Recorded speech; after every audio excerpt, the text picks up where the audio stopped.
नमस्कार। आज हम B.Ed प्रथम वर्ष third paper learning and teaching के अंतर्गत सीखने के पठारों के अंतर्गत पठार का अर्थ एवं परिभाषा व अधिगम पठारों के कारणों का अध्ययन करेंगे। सबसे पहले जानते हैं पठार का अर्थ एवं परिभाषा। Meaning and definition of प्लेटू। प्रायः देखा जाता है कि जब हम कोई नई बात सीखते हैं तब हम अपने सीखने में लगातार प्रगति नहीं कर पाते। हमारी प्रगति कभी तो बहुत अधिक होती है, कुछ समय के बाद ऐसी भी स्थिति आ जाती है कि हमारी प्रगति बिल्कुल रुक जाती है। सीखने में इस प्रकार की जो स्थिति आती है उसी को सीखने में पठार या प्लेटू ऑफ इन लर्निंग कहते हैं। दूसरे शब्दों में अगर कहा जाए तो सीखने के वक्र में एक अवस्था ऐसी भी आती है जब वक्र नीचे या ऊपर जाने के स्थान पर सीधी रेखा में आ जाता है। वक्र आधार रेखा के समानांतर रेखा या सीधी रेखा में चलने लगता है। ये पठार निश्चित तौर पर सीखने की गति में अवरोध उत्पन्न करते हैं।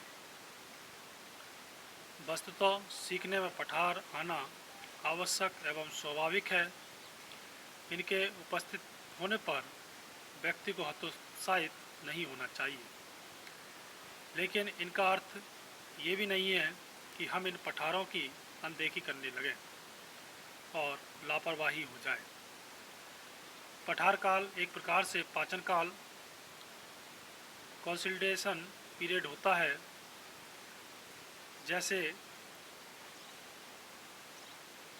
अगर हम एक बार में कई बार भोजन को पचाए बिना दूसरा भोजन ग्रहण कर लेते हैं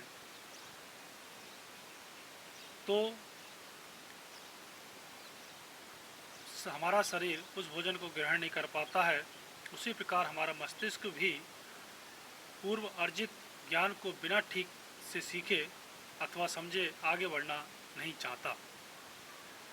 सीखने में पठार आने के अनेक कारण हो सकते हैं।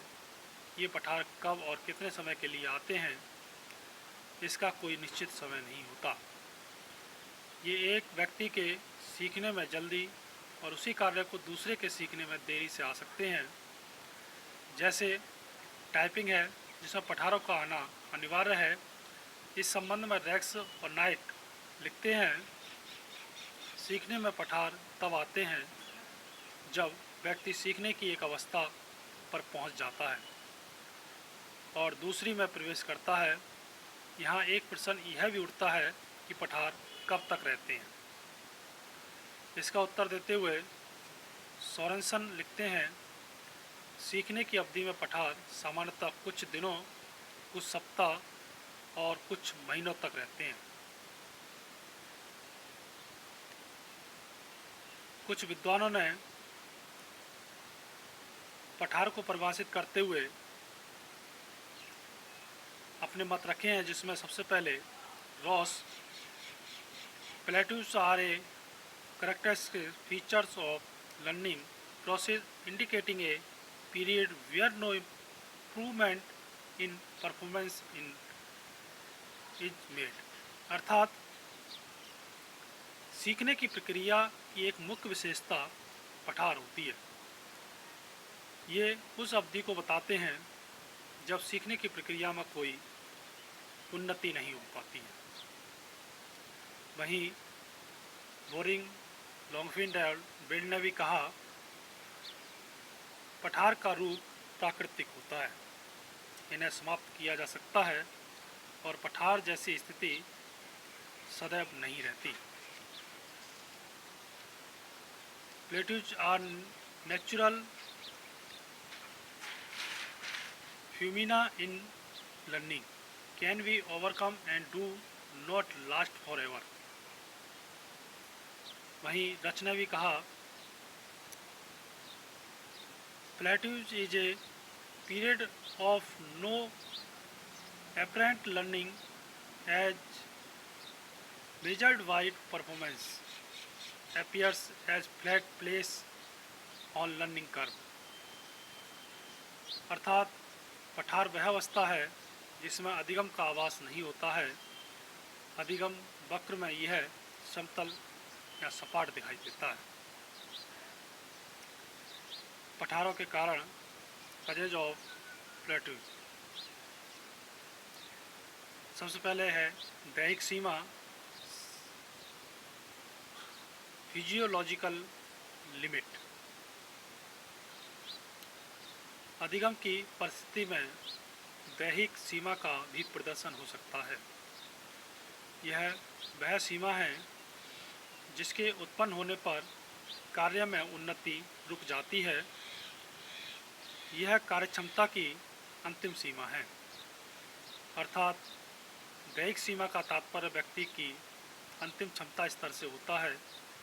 इसके बाद जितनी भी अनुकूल परिस्थितियाँ उत्पन्न कर दी जाएं, कार्य में पुनः प्रगति का प्रदर्शन संभव नहीं हो पाता है।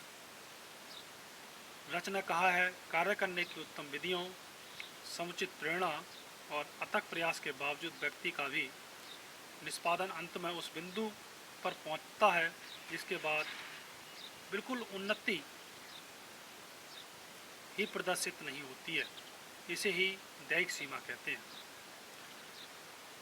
इससे स्पष्ट हो जाता है कि दैहिक सीमा व्यक्ति द्वारा प्रदर्शित की जाने वाली क्षमता का अंतिम स्तर है। जैसे 100 मीटर की दौड़ को 9.5 सेकंड में या कुछ समय कम में ही तय कर लेते हैं, तो कोई व्यक्ति अत्यधिक तैयारी के बावजूद इसे 9 सेकंड से कम समय में नहीं तय कर पाता है। इस दृष्टि से देखा जाए तो व्यक्तिगत विभिन्नताओं का स्पष्टतः प्रभाव पड़ता है।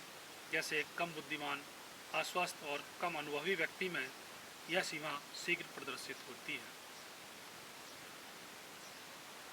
वहीं गेट्स ने व अन्य साथियों ने कहा, the physiological limit is that degree of ability which a particular person can not surpass because of inherent limit in the speed of complexity of motor और मेंटल रिस्पॉन्सेज। इसके बाद अगला है नकारात्मक कारक, नेगेटिव फैक्टर्स। सीखने में रुचि का अभाव, व्यक्ति की परिपक्वता का अभाव, ज्ञान का अभाव, प्रेरणा, जिज्ञासा का अभाव, थकान, निराशा, आलस्यता, मानसिक तनाव, उत्साहहीनता का अभाव, दूषित वातावरण और पारिवारिक कठिनाइयाँ, बीच बीच में ध्यान भंग होना, भविष्य में पुरस्कार की आशा न होना इत्यादि ऐसे कारक हैं जिनसे सीखने की गति बहुत धीमी हो जाती है या रुक जाने की स्थिति में आ जाती है, जिससे पठार बन जाते हैं। धन्यवाद।